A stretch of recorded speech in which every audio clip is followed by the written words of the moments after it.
अगर आप इस कहानी को समझ गए तो चाहकर भी आप अपने आप को ध्यान करने से नहीं रोक पाएंगे। एक बार एक ध्यानी व्यक्ति एक वृक्ष के नीचे बैठ ध्यान कर रहा होता है। अचानक उसे एक लकड़हारा नजर आता है जो लकड़ी काट रहा होता है। पहले दिन वह ध्यानी व्यक्ति उस लकड़हारे को देखता है पर उससे कुछ नहीं बोलता। दूसरे दिन वह उस लकड़हारे को फिर देखता है पर कुछ नहीं बोलता। पर जब लकड़हारा तीसरे दिन उसी जंगल में उसी ध्यानी व्यक्ति के पास लकड़ी काटने के लिए आता है तो इस बार वह ध्यानी व्यक्ति उस लकड़हारे से कहता है, सुनो भाई, तुम रोज यहाँ लकड़ी काटने आते हो, बहुत मेहनत करते हो, तुमने तो अच्छा खासा धन इकट्ठा कर रखा होगा। उस ध्यानी व्यक्ति की बात सुन वह लकड़हारा हंसता है और कहता है, जैसा तुम सोच रहे हो वैसा कुछ भी नहीं है। इन बहुत सारी लकड़ियों से मुझे बहुत कम कमाई होती है, जिसके कारण घर का खर्च ही बड़ी मुश्किल से चल पाता है। लकड़हारे की बात सुन वह ध्यानी व्यक्ति उस लकड़हारे से कहता है, तुम यहाँ से कुछ आगे क्यों नहीं जाते? आगे जंगल में चंदन के वृक्ष है। क्या तुम नहीं जानते चंदन की लकड़ियां बहुत महंगी बिकती हैं? ध्यानी व्यक्ति की बात सुन वह लकड़हारा चौंकता है और मन ही मन सोचता है कि यह व्यक्ति झूठ बोल रहा है, क्योंकि अगर आगे कहीं चंदन के वृक्ष होते तो यह यहाँ इस वृक्ष के नीचे क्यों बैठता, उन लकड़ियों को बेचकर धन ना कमा लेता। फिर वह सोचता है, क्यों ना एक बार जाकर देख ही लिया जाए, क्या पता यह सच कह रहा हो।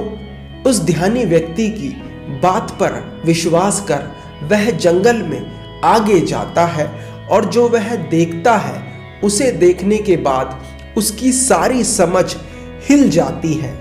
वह सोचता था कि जंगल के बारे में उससे ज्यादा कोई नहीं जानता, पर अपने चारों तरफ चंदन के वृक्ष देख उसकी यह गलतफहमी दूर हो जाती है। वह वापस उस ध्यानी व्यक्ति के पास आता है और कहता है, मैंने तुम्हें गलत समझा, मुझे क्षमा करो। मैं सोच रहा था तुम झूठ बोल रहे हो, परंतु वहां तो सच में चंदन के बहुत सारे वृक्ष हैं। लकड़हारे की बात सुन वह ध्यानी व्यक्ति उस लकड़हारे से कहता है, तुम्हें क्षमा मांगने की कोई जरूरत नहीं है, क्योंकि मैंने तो तुम्हें बस वह बताया है जो तुम नहीं जानते थे।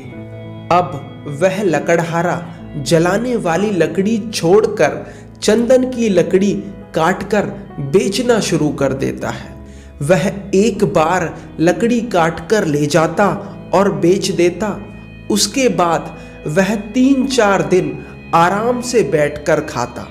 कई महीनों तक ऐसा ही चलता है।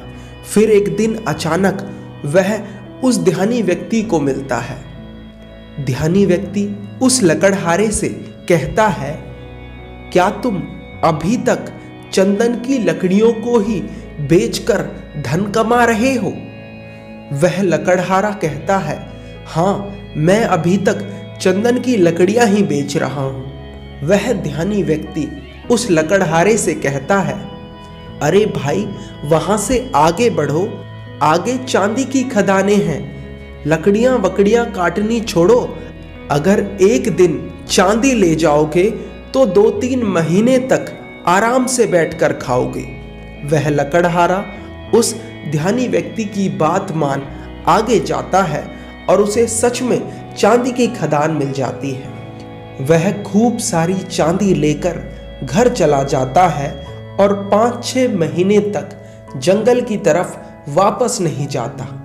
उस लकड़हारे को अब उस ध्यानी व्यक्ति के ऊपर पूरा विश्वास हो गया था।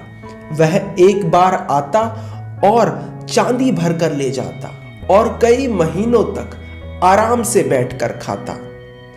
अब वह एक लकड़हारे से सेठ बन गया था।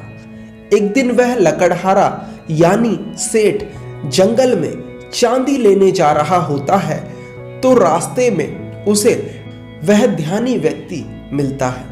वह ध्यानी व्यक्ति उस लकड़हारे से पूछता है, क्या तुम अभी तक चांदी ही ले जा रहे हो? वह लकड़हारा कहता है, हाँ। ध्यानी व्यक्ति उस लकड़हारे से कहता है, अरे भाई, उससे आगे बढ़ो, आगे सोने की खदान है। क्या तुम्हारे मन में यह कभी नहीं आया कि आगे देख लूं? वह लकड़हारा सोचता है कि सच में यह तो मैंने कभी सोचा ही नहीं। ध्यानी व्यक्ति की बात मान वह लकड़हारा आगे जाता है और देखता है कि चारों तरफ सोना ही सोना है। वह एक बार सोना ले जाता और कई वर्षों तक मजे से बैठकर खाता। कई वर्षों के बाद एक दिन फिर अचानक वह लकड़हारा उस ध्यानी व्यक्ति से मिलता है। ध्यानी व्यक्ति उस लकड़हारे को देख उससे कहता है, क्या तुम अभी तक सोने की खदान तक ही पहुंचे हो? वहां से आगे बढ़ो, आगे हीरो की खदान है। वह लकड़हारा आगे जाकर देखता है और पाता है कि चारों तरफ हीरे ही हीरे हैं। अब तो उस लकड़हारे के ठाट बाट राजाओं जैसे हो गए थे। उसने महल खड़े कर लिए थे। अब उस लकड़हारे की उम्र 60 साल से भी ज्यादा हो गई थी। अब कई दशकों के बाद वह आखिरी बार उस ध्यानी व्यक्ति से मिलने के लिए जाता है। वह लकड़हारा ध्यानी व्यक्ति के पास पहुंचता है और हाथ जोड़कर ध्यानी व्यक्ति को धन्यवाद कहता है। वह ध्यानी व्यक्ति उस लकड़हारे से कहता है, अरे तू अब हीरो पर ही रुक गया, वहां से आगे बढ़। अब तो बहुत सारा धन होने के बाद उस लकड़हारे को भी अकड़ आ गई थी। वह बहुत धनी हो गया था। वह लकड़हारा ध्यानी व्यक्ति की बात सुन कहता है, अब छोड़ो ये सब, मुझे परेशान मत करो। अब हीरो के आगे भला क्या हो सकता है? वह ध्यानी व्यक्ति उस धनी सेठ से कहता है, हीरो के आगे मैं हूं। क्या तुम्हें कभी यह ख्याल नहीं आया कि यह आदमी यहां मस्त बैठा हुआ है, जिसे पता है हीरो की खदान का वह हीरे नहीं भर रहा, इसको जरूर कुछ और आगे मिल गया होगा। हीरो से भी आगे इसके पास कुछ होगा, तभी यह निश्चिंत इस वृक्ष के नीचे बैठा हुआ है। क्या तुम्हें कभी यह ख्याल नहीं आया? उस ध्यानी व्यक्ति की बात सुन वह सेठ रोने लगता है और उस ध्यानी व्यक्ति के पैर पकड़ लेता है और कहता है, मैं कैसा मूढ़ हूं जो यह देख ही नहीं पाया कि जिसने सभी हीरे जवाहरात छोड़ दिए उसके पास जरूर इन सब हीरे जवाहरातों से भी बड़ा कोई धन होगा। मुझे कभी यह ख्याल ही नहीं आया। मैं जानना चाहता हूं कि तुम्हारे पास वह कौन सा धन है जिसके सामने इस दुनिया का सारा धन छोटा है।